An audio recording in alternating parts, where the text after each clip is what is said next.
welcome to Weapons of Maim Destruction Podcast, episode 226, which can be found at WMDpodcast.com/226. You can get the audio only on any podcast catcher. Just search Weapons of Maim Destruction, and you can get the video on YouTube, Rumble, Odyssey, and X. David?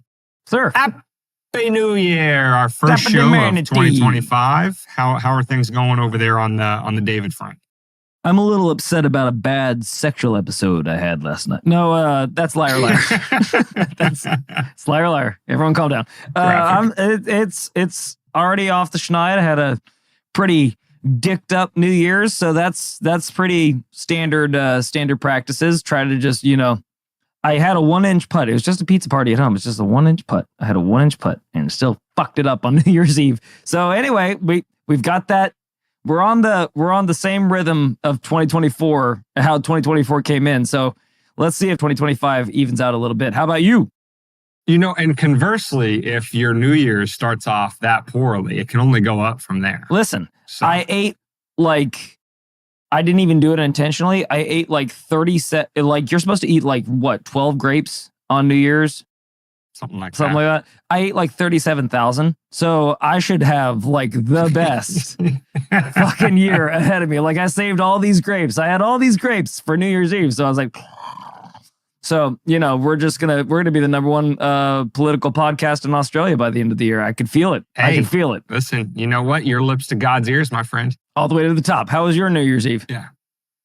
Pretty uneventful. Ooh, so we had some family things nice to do. We ended up not going to any of it because the girls have been a little under the weather. And so, waking up all night long every night has left mom and dad pretty ragged. So I think we passed out by 10:30. Just a side. And that was late for us. We tried. Just we gave it our level best effort just a side to note. Stay up till midnight. Now that we've reached this age, have you noticed that you're almost making plans so that you can cancel them, and it's even more delicious when you cancel them? Oh my God. Oh, thank God we don't. All that relief is just off. I don't have to go be human tonight. I can just put my PJs on and hold this snotty little kid for the next 5 hours. It's funny you say that, and I will allow this last tangent before we get into the episode. But I feel like the longtime Saints Spacers come for this kind of this kind of discussion even more than the topics. So yes, that's actually been a recurring conversation that I've been having with my lovely mother of my children for quite some time, is that because she has such a big family, and then obviously there's friends of the family, so there's extensions of extensions. There's hundreds of people at a family get together. Always that, right. But there's always something going on. Everybody's doing something, whether it's a birthday, a holiday, just an average Saturday party at somebody's house. There's always something to do, and she is terrible about saying no. She just can't do it. She can't bring herself to do it. So we never have any time to do anything on the weekend except go to another event. And, but so we were having just this conversation, and she got off the phone with her parents. She's like, yeah, I'm not going to make it out tonight, blah, blah, blah. And then after she got the phone, she looked at me and she goes, she's like, I actually feel really good that I did that. I was like, yeah, no can feel pretty damn good sometimes. Yeah, it really can. Especially if it's exactly what you were talking. And it's if you come up with if you're one of those friends that comes up with a really shitty excuse last minute, that's not a legit no. But if you have a really good excuse, like my kids are sick. Well, it wasn't even kids are sick, because they're not so bad. We could have taken them out. But you were saying that they wore you guys out. And we could have stayed up to midnight, but it was her and I that was we're just too dead tired. We're not going to last till midnight anyway. See, that's a perfectly reasonable response. Yeah. So listen, she was proud of herself. I was proud of her. As well, you should because, listen, they really put the full court press on her. She was getting phone calls I feel like her mom was like, all right, she said no to me. You got to operately condition this thing. You got to give her a treat. Every time she says no or cancel something, you got to give her a treat. Honey, do you want a little croquet or something? Or croquette? Exactly, right. Exactly. So we didn't make it to midnight. We didn't see the ball drop, but we've been around for about 30 plus. You didn't watch the Andes. We know how it goes. Side note: congratulations, Whitney Cummings, for just dropping dropping a nuclear bomb on CNN. They're like, oh shit.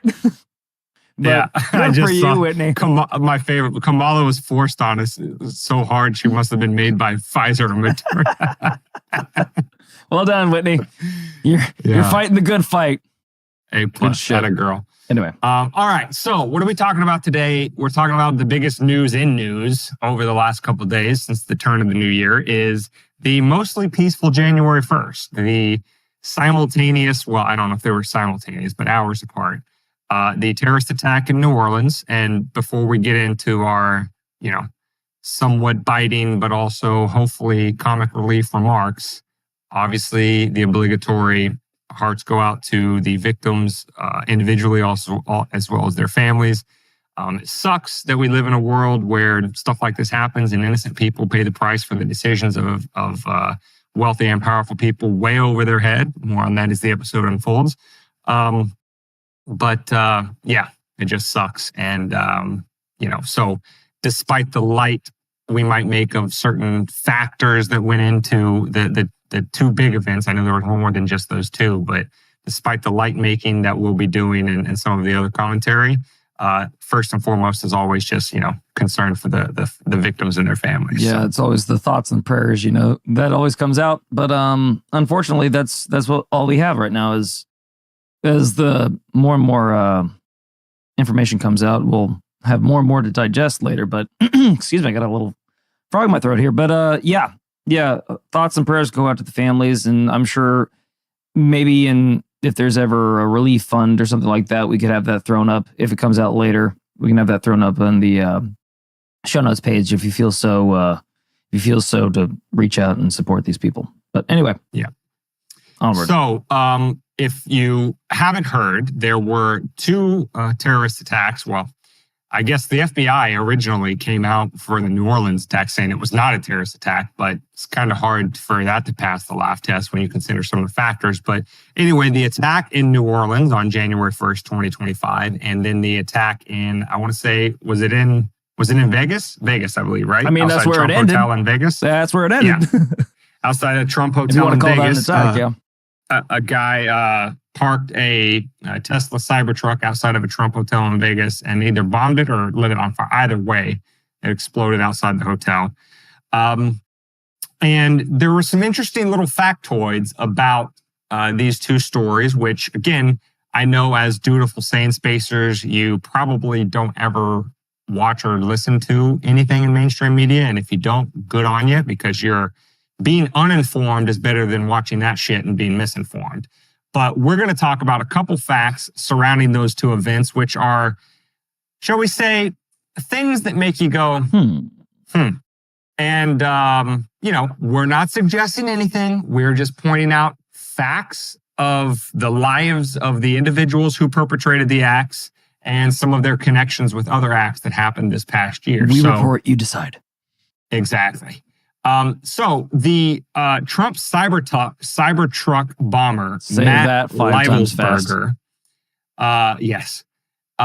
He spent some time at Fort Bragg in his past life, obviously before he committed the acts. Now, what's interesting about him spending some time at Fort Bragg is Fort Bragg was also where Ryan Routh, the would-be, but captured beforehand, second Trump shooter this past, a few months ago, also spent ample amount of time at Fort Bragg. And and I'm going to butcher his name, so I'm just going to say Jabbar, the guy who committed the terrorist attack in New Orleans on New Year's Day in 2025. He spent some time also at Fort Bragg while he was in the military. Now, I know you guys are saying, what's the big deal? Fort Bragg is a pretty popular base. If you're in the military long enough, you're going to go through there at some point in time or another. And as well and good as that may be, another interesting little tie between Leibelsberger and Ryan Routh is that they both spent an inordinate amount of time trying to recruit fighters to go fight in Ukraine. In fact, a photo surfaced of Leibelsberger after his attack on January 1st, where he was wearing a glory to Ukraine paraphernalia. And so why? That's odd. It's definitely why? Odd. And again, the same thing we say about the Clinton, all of the people that die around them under suspicious circumstances. If more than one person that knew David and I died under suspicious circumstances, there would be questions. When you get up into the 20s and 30s, I lose count of what the Clinton number is. You better have is. answers. Nobody seems to ask any questions. Similar with this is if you had Nothing a media here, folks. that wasn't just a propaganda arm of the state, if they were doing their jobs and pulling on some of these threads and seeing where the truth led, they might ask some of these questions. You know, David and I don't have the money or, you know, the staffing, the equipment to be able to resources dedicate our lives to find out the answers to what connection is there between these three individuals spending ample amount of time at Fort Bragg. But I'll tell you what, we got plenty of and logic, and similar reason. Yeah, we got that in spades. We can see something and be like, it's not definitive, but by God, it looks like a dog or it quacks like a duck and it looks like a duck. So I'm going to go ahead and say that it's probably at least avian in nature. Right. Yeah. I agree. It's got feathers and it's got a beak. Right. So, you know, why did they also happen to spend some time at Fort Bragg? Why were Routh and Leibelsberger seem to be on this same, you know, war drum path for Ukraine? And, you know, what's the connection between all this? We don't know. What is big deal? But I venture to say that is a likelihood, a probability that is low enough that it warrants asking follow-up questions. So that's the real connection between the Cybertruck incident and some previous incidents this year. In terms of the the New Orleans incident, is Jabbar, having spent many years in the military, working in IT and intelligence, and then coming out and apparently converting to Islam and then renting a truck, driving it into a crowd of people with an ISIS flag in the back of his window. All of this happening, I'm not going to say coordinated, but on January 1st, when it's been floated in the last couple of weeks that Trump wants to make Kash Patel the director of the FBI, who has said on many different occasions that he wants to clean house at the FBI. Is it rather suspect, the timing of all of these things happening all at once? I guess to kind of make it harder for otherwise would come into the FBI and essentially, if not burn it to the ground, at least go back down to the foundations and build it back up into an agency that actually does what it's supposed to do. Are these things not meant to put a thumb on the scale and make his job more difficult? Well, that was what you got to the cart before I could get to the horse on that one. Yeah, I mean, since when has the FBI ever been concerned about figuring out how things happened or why they happened? They always seem to be very retroactive instead of proactive. And when they're proactive, it seems like they're proactively making a fucking terrorist attack that they're behind. So again, I guess this would be a nice little coinkydink that they would have to stay on. But again, before we even get to that topic, we still need answers about Jeffrey Epstein. We still need answers about the laptop. We still need answers about January 6th. We haven't gotten any of those. So why the fuck would we give two shits of what they have to say about this? Like they aren't very good on those huge major topics. And now there's a new major topic that we're going to drop on their lap and expect answers from them. I'm sorry. You've had 4 years to have answers for all those other topics I just listed. And you haven't been even interested in one. In fact, you've kind of stood in the way of a lot of investigations over the past couple of years. So again, I'm sorry. I don't crocodile tears, my friends. I vote him in quick. I don't change it up because it ain't working. Yeah. And, just to pump the brakes on anybody who might be new here, there is a long and sordid history of the FBI engaging in wasn't the Michigan constitutional violations. Wasn't the Michigan assassination all them? It was like 12 FBI the Gretchen agents. Whitmer plot. Right, yeah. Was just an FBI entrapment thing, which the director of the field office in Michigan eventually became the director of the field office in Washington, D.C. on the eve of January 6th. So, maybe coinciding there. But, we have the COINTELPRO, which has been a long admitted, FBI operation way back during the civil rights era where, the FBI was surveilling and violating constitutional rights left, right, and center to spy on all kinds of different, political dissident groups in the United States throughout the civil rights period, including threatening letters to MLK Jr. himself, et cetera, et cetera. And then you fast forward, you have the Gretchen Whitmer scenario, you have the scenario or the situation that we talked about many, many episodes ago, where the FBI was caught falsifying records to achieve federal convictions and also in all sorts of criminals. So they were falsifying DNA evidence. I think, and I forget the number when we reported on it, but it was something like 90% plus of FBI convictions had falsified DNA records. So, oh boy. When you say pump the brakes, boys, just remember that when we're talking about the need for more questions, the potential coincidences, what are the incentives driving the current operators of the FBI apparatus to maybe let things slip through the cracks or not follow up on leads that they should have been following up on, or not preventing things if they knew these individuals ahead of time, is we have a long and storied history of the FBI, basically setting fire to the U.S. Constitution anytime it wants to spy on anybody it wants to spy on, and then saying, oops, you caught us, 20, 30, 40, 50 years after the fact when the documents are declassified.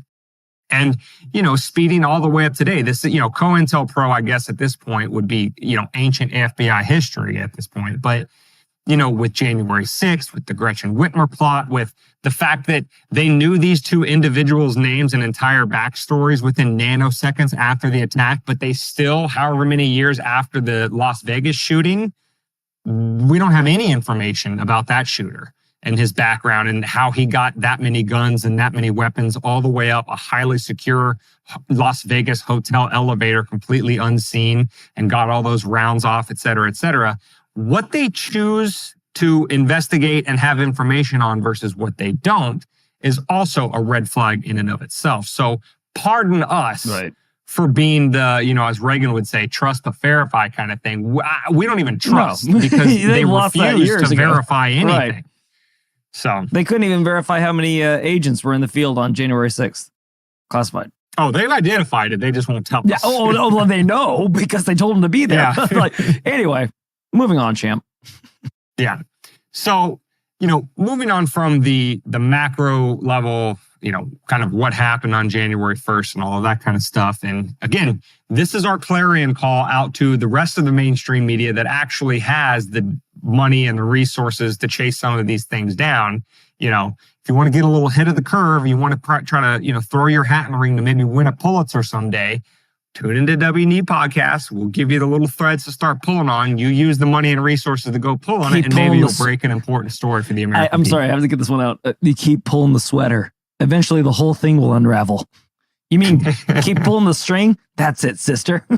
I'm sorry, that's a Zoolander quote. I couldn't keep hearing the pull on the sweater, man. Anyway, go ahead, pull on those strings. The sweater will unravel. Yep. So from that event to the Allstate Sugar Bowl. So for those of you who are not, we're just going to completely throw all the political away, and we're just going to focus on the game. Dane, it was a hell of a game all the way down to the middle. We had no idea that Georgia was going to come out so flat. And you know what? They ran their regular offense. Their backup quarterback did the best job they could, but God damn it, the Fighting Irish were just too strong that day. It was just their day, right? That's what we're going to break down and analyze this whole game. Stick with us right after this commercial break. Go Catholics, touchdown Jesus. Yeah. Anyway, yes. So for those of you who are not aware, especially our Australian audience who maybe doesn't follow American football, let alone American college football, January 1st was the date, I think it usually is the date of the Sugar Bowl, which is one of the premier college football championship games, on the way to hopefully winning a college championship, et cetera, et cetera. And that was supposed to be on January 1st, but which it's held in New Orleans, and because of the terrorist attack in New Orleans, the game was postponed by one day until January 2nd. So January 2nd, which is yesterday, as we record this on the 3rd, Allstate, which is the title sponsor, because it's called the Allstate Sugar Bowl, their CEO, and for maybe our foreign audience who doesn't know, Allstate is a major insurance company. And their CEO released a commercial at the beginning of the Sugar Bowl, expressing his thoughts and prayers and whatever, which is fine as far as it goes. But take a listen to this 30-second clip and see if you think that he really has his finger on the pulse of what's going on with these sort of terrorist attacks, and if he's actually pointing the blame in the right direction. So here he is, the CEO of Allstate. Welcome to the Allstate Sugar Bowl. Wednesday, tragedy struck the New Orleans community. Our prayers are with the victims and their families. We also need to be stronger together by overcoming an addiction to divisiveness and negativity. Join Allstate working in local communities all across America to amplify the positive, increase trust, and accept people's imperfections and differences. Together, we win. You're right, Dane. Because when I get in an argument with my neighbor, I go jump in my car and I run him over because I had a slight disagreement with him.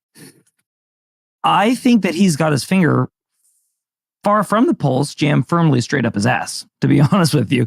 It's interesting that they'd come out and say that after 4 years of telling us that, the right are MAGA Nazis, the left are, idiots that want to cut your kids' testicles off.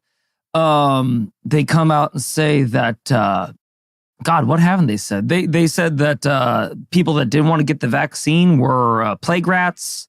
A lot of dehumanization over the past couple of years. And now they want to come out and grandstand that it was us. We just came up with all this strife in between us from nothing that was, espoused to you on major networks around the United States. No problem.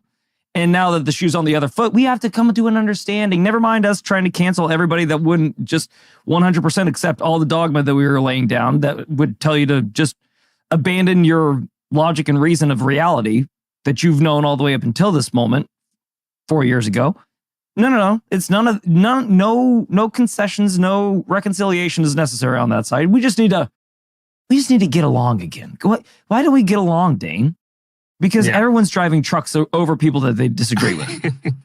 Yeah, everybody of all stripes, not just, radicalized Islamic. And again, I can already hear Rachel Maddow screeching like nails on a chalkboard that how dare that we point out that he was Islamic. But again, it's a he fact literally of the case. drove a truck It's a fact into of the people. case. And before he did it, he decided to put up an ISIS flag in his back window. And when has Rachel Maddow ever been concerned with facts and figures? Let's be honest. So I don't think it's unfair to call out the, religious or whatever sort of ideology you want to call that. Maybe ISIS doesn't speak for all Islam, and I'm not saying that it does, but I'm saying that, that's a certain type of person who's doing something like that. And again, he went through the hassle of putting the flag up in the back of a truck, which wasn't even his truck, by the way. He rented the truck on an app called Turo, which is basically like an Airbnb for cars, where you can rent somebody else's car and go do something. Could you imagine if you saw, oh shit, like you saw your 4x4 on the fucking news? Oh fuck, I didn't mean it. I shouldn't have done it. Like, I should have vetted him more. But anyway, he went through all the hassle to do that. So I think it's a fair point to point out about him and his ideology and, maybe how he got there.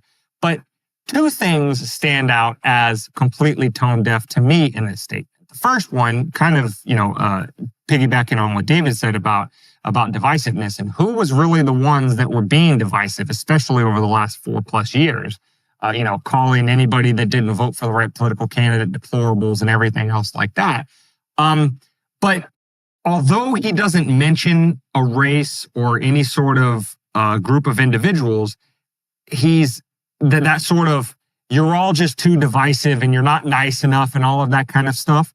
Where does the mainstream always point that accusation at? It's always at MAGA people, and not even necessarily MAGA people, but right of center people, et cetera, et cetera. And again, not that narrow defining I'm of glad individuals. You said that. Which, just to kind of throw this in there, which one do you think they'd rather see?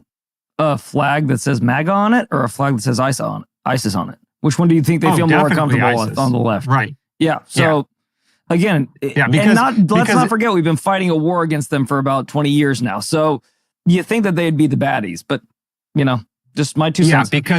Because for them, if somebody does something under the banner of an ISIS flag, that's a bad apple. And if somebody does something under the banner of a Trump flag, that's the sign of white supremacism, Nazism come to America. Right. It paints the entire group, which again, collective punishment is anathema to a free society, but good luck convincing these people of that type of thing. Right.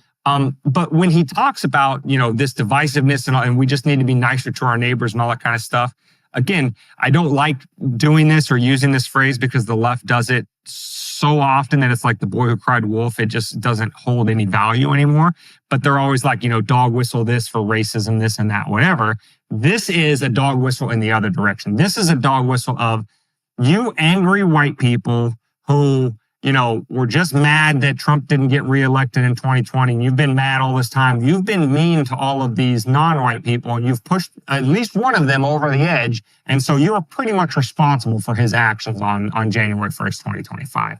It's literally victim blaming in the strongest sense of the word, but it's almost even more grotesque than an individual victim. Like, it's bad enough if you blame the victim individually. It's really bad if you victim blame an entire group of people that had nothing to do with anything that made this go on. While, like David was saying, you turn a blind eye to all the divisiveness that you have personally participated in throughout the last 4 years. And again, I don't know this guy.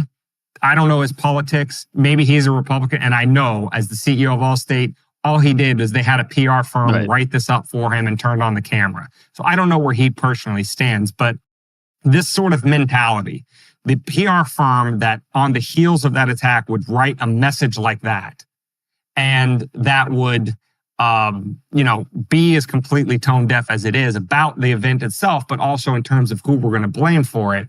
That sort of zeitgeist, groupthink that is in the establishment, that is at the heads of companies like Allstate and the government and Hollywood, et cetera.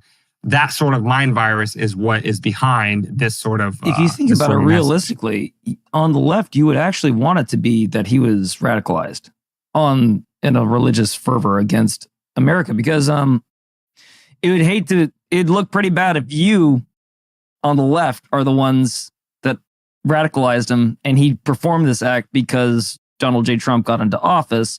Because what was the grand total of death on January 6th, Dane? I think 1. Okay, so this is 15 times worse than January 6th. So if that was the darkest day in American history, this is this is 15 times worse than the darkest day in American history. If we want to keep adding it up, if you actually believe the shit that's coming out of your mouth. So you should actually want him to be a religious fanatic, not a democratic fanatic, as we should call it. It takes a lot of blame off of you. By the way, can we get that t-shirt, a democratic fanatic? Yeah, I like it. It's got a nice little ring to it. It rolls off the tongue. But the second thing that, and again, not that I expect him to go to war against the U.S. regime in terms of blaming and stuff like that. He's the head of a major American insurance company. Better to stay moot on those type of things unless the regulatory ban hammer come down on you. Because, that's the sort of sword of Damocles that's hanging over every major player in the U.S. economy. Which is why we always say we always advocate for the separation of economy and state. But I digress. So I don't expect him to go go full Ron Paul and start talking about blowback and stuff like that. But therefore, it's better to just shut up if you're not going to go that route. But if you're going to make the statement and you're going to start trying to point blame as to what could have happened, and you leave out these subtle little facts about, the United States in forever wars over there in the Middle East that are radicalizing literally billions of, faithful Muslims in their own countries against the United States by desecrating their holy sites, by stationing U.S. troops on their soil indefinitely, by, killing their family members. Right. Yeah, bombing weddings and hospitals full of women and children. All of those things are happening at the hands of the United States government and the foreign policy establishment in D.C., not to mention the fact that ISIS was armed and trained by the United States military before it became ISIS. Like, all of their weapons and the leadership personnel in ISIS were people that were fighting with the United States against Saddam during George W. Bush's wars. The CIA trained Osama, didn't he? Yeah, on counterterrorism. Exactly. Osama bin Laden was a CIA asset in Afghanistan in the 80s fighting against the Russians. So again, when Ron Paul talked on the 2008 debate stage about blowback, and that, again, which is a CIA term, by the way, meaning the CIA is well aware that they know that when they go into other countries and they start toppling regimes and they start picking winners and losers, designating good guys and bad guys, they know that there's a chance that their activities in those countries could have blowback in terms of terrorist attacks on American soil. Ron Paul pointed that out in a Republican primary presidential debate, and everybody everybody who was not paying attention tried to drag him for saying that. But yet, that's exactly what we have. So if old Tommy here was going to be honest about the situation in terms of really pointing blame, he would, as David led off with, suggest that maybe the U.S. government should be engaging in divisiveness, pitting Americans against Americans, but also maybe it shouldn't be fighting forever wars around the world. Maybe it shouldn't be picking winners and losers in civil wars all over the world. Maybe it shouldn't be in the business of toppling regimes and giving U.S. taxpayer dollars to radical regimes like, literal Nazis in Ukraine, et cetera, et cetera. No matter how much negative consequences flow back to the American homeland from those activities in terms of terrorist attacks like this is just the people price. Being radicalized by the U.S. regime against American citizens that didn't do anything wrong and played no part in it, until that chicken comes home to roost, this isn't going to stop. So maybe either use your platform to call out the regime, the entity that's truly responsible for this kind of shit, or just STFU. Either one. Just come out and say thoughts and prayers go out with the victims. That's it. Yeah. But you could have stopped it 10 seconds into your statement. Yeah. Don't make it a platitude for gaslighting American citizens. That's all I'd say. Because we aren't the ones that sign off on the drone strikes and such. But anyway, with that being said, Dane, there's a third caveat to this whole conundrum of terrorism in our home soil. What would that be? Yeah, so we've fired shots at the left. We've fired shots primarily at the U.S. regime. Now we're going to fire some shots at the right, at, MAGA HQ, so to speak. Because out of all of the potential points to bring up about how these events happened and all of that kind of stuff, Jack Posobiec over on X, which for those of you who don't know Jack Posobiec, he's sort of been one of these MAGA people from day, he was on the Trump train very early. He's now kind of like a social media influencer, in the political spectrum, but very pro-Trump, very pro-MAGA, blah, blah, blah. And, he, generally speaking, when he's talking about, when the United States government is not acting in Americans' best interest and, the sort of good things, the good characteristics about MAGA, the America First aspect of MAGA, that's a good in my view, at least in the sense that the politicians of whatever country they're elected in should at least legislate in the interest of the people who elected them. I know, shocking that's revolutionary standpoint to have there. Revolutionary. But Posobiec is sort of that mold. And so I would say, generally speaking, he has some good takes and he reports on some good things over on X. But the first thing he thought of after the terrorist attack in New Orleans was he had this to say on X. He says, quote, "It seems that the basic bitch libertarian principles were not enough to stop the New Orleans attack." So out of all of the parties that David and I just talked about, he's got a problem with the libertarians. David, let's discuss. This is like if Mike Tyson was on his way to fight Evander Holyfield, and on his way to the ring, he just somehow just cold cocks somebody and starts fighting them. What the fuck just happened? I was scared to watch you fight.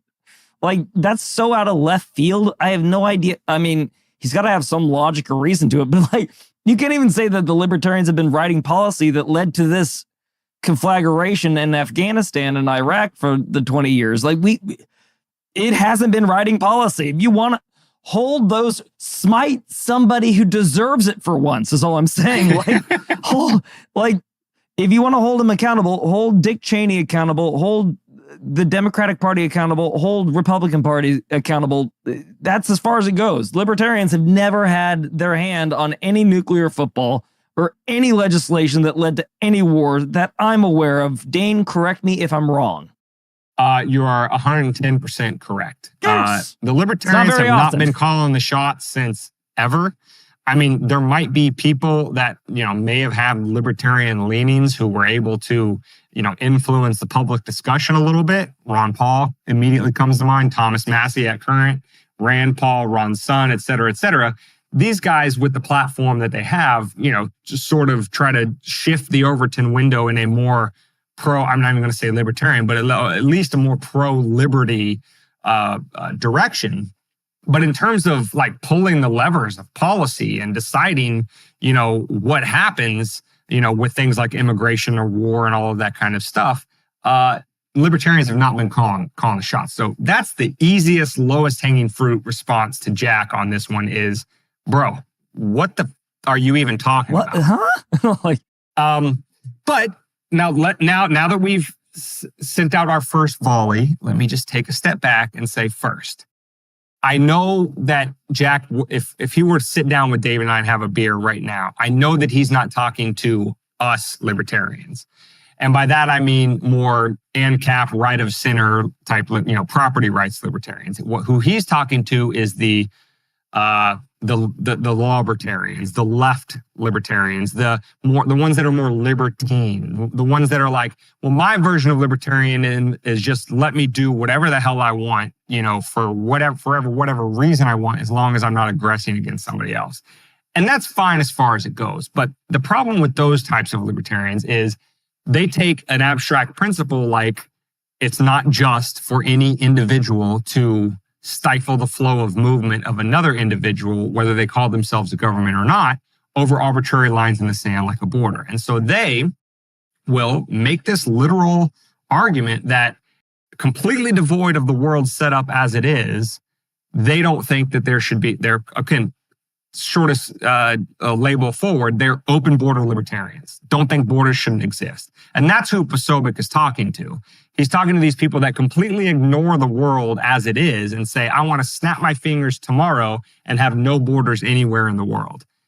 Now, the reason why a more right of center libertarian might say, okay, well, the problem with that is you have governments who have a monopoly on violence within a specific geographical area like the United States does, and they say it is our sole responsibility and right to control the movement of people across this border. In that situation, when they're controlling everything, and if you, say you own property on the Rio Grande River, if you try to stop somebody from entering your property, you can now find yourself at the end of the state's hangman noose for, violating immigration law, et cetera, et cetera. So in that situation where the United States government has already massively violated property rights, has created the problem with immigration that it is, it's not very smart to just say, okay, open borders tomorrow. You need to get to a situation where you embolden property rights and property rights owners to be able to deny entry as they will, and then you'll start to see the flow completely shut off. Not to mention the fact that the state is constantly giving incentives to people around the world in the terms of handouts, driver's license, housing, monthly stipends when they get over here, encouraging people to come in to the United States. So in that situation, it doesn't make sense to have open borders. And so Posobiec is talking more to those left libertarians who don't care about all that and just say open borders as a matter of principle. But again, even if that's as fine as far as it goes, for him to call out libertarians as a group versus, the United States regime who set up a massive surveillance apparatus on all of us, violates property rights constantly, extorts money out of us to the tune of $4 trillion a year, funded, trained, armed, created the entity that is ISIS, radicalizes Americans against Americans and the rest of the world against Americans. To focus on libertarians instead of the U.S. regime is a little bit short-sighted from a pro-MAGA guy like Posobiec. And by the way, didn't your homeboy just come to our conference and that's what won him a ton of favor with the Libertarian Party? And didn't not really? Didn't we kind of put you into office right now? Your boy into office? We went with your boy and your first move before he's even in office is to shit all over us? Interesting. That's an interesting tack to take. I wonder if it'll pay. It's a bold strategy, Cotton. Let's see if it pays off for him. Anyway, that was my whole 2 cents. Is like if Donald Trump thought that the Libertarian Party was important enough to go and talk to, maybe he shouldn't shit all over us before he gets into office. Just a thought. Just a careless thought. Exactly. So, I don't know, Jack. Maybe we all make mistakes, Jack. Before you get those Twitter fingers fired up for the day, maybe prioritize your threats. Right. Okay. Libertarians are way down the list, not only because of the non-aggression principle, which left or right, generally speaking, they agree on, but also just because, as David said, we're not controlling policy. So if you got a problem with immigration, nor have we ever. if you got a problem with foreign policy and all that kind of stuff, which we have problems with both as well, most of them on the same grounds as you, is you can't blame somebody who's like David's Tyson analogy. The guy sitting in the front row didn't do anything to anybody about anything, and he's catching right hooks from the world champ. It's just not fair. But apart from that, just, laser focus, my guy. You're as good as staying on message as Donald Trump is, which is not at all. He weaves. The message is... He weaves. The message is, okay, the regime, all of the people, whether they call themselves Democrats, Republicans, or anything else, all of the people that are actually pulling the strings, that are the worst people in the world, are the ones that not only lined up in lockstep against your candidate and you and people like you, America Firsters, but they also were the ones instrumental in saying libertarians need to go on watch lists. Like, the former director of the CIA on MSNBC a couple years ago when we reported on it. So, enemy of my enemy, my guy, they hate us Friendly just fire. As much as they Blue do you. blue, for God's sake. Maybe direct direct your attention elsewhere. That's all I'm saying. Listen, I couldn't agree with you more. And just one final thought before we totally sign off on this subject. I wonder if they're going to do any DNA tests, or if the New Orleans PD will get to investigate Jamar's body before the FBI absconds with it and cremates it and clean swipes his house and so on and so forth. I wonder. Just another thought, just another careless thought. That'll be an interesting storyline to keep tabs on as the days unfold. Anyway. Well, with all that being said, Dane, do you have any more fire for this topic? Do not. All right. Well, no where more can they pithy rejoinders. Where can they find this episode 225 of Weapons of Meme Destruction podcast? You can find this episode at WMDpodcast.com/226. They can get the audio only on any podcast catcher. Just search Weapons of Meme Destruction. They can get the video on YouTube, Rumble, Odyssey, and X. While you're over at WMDpodcast.com, do all the things you can to help support the show. Join that email list. That one's for free, but that's how you can always stay in contact with the show. But you can also support our work tab over on the website and find out all the ways you can donate to us, either in monthly recurring donations. That's the one we prefer because that helps give us, be able to plan for future months. But also you can make one-time donations. You can donate Bitcoin to us. You can do anything you want financially. I understand times are tough, but every dollar is appreciated. And then other than that, just the free stuff. Like, subscribe, share, comment, follow, turn on notifications. On any platform you see us. All the algo food. That's all algo food that really helps boost the reach of the show. And last but not least, just telling friends and family about us is a major solid. We appreciate it. We love you. We hope you have a happy, healthy, and prosperous 2025 with hopefully fewer terrorist attacks.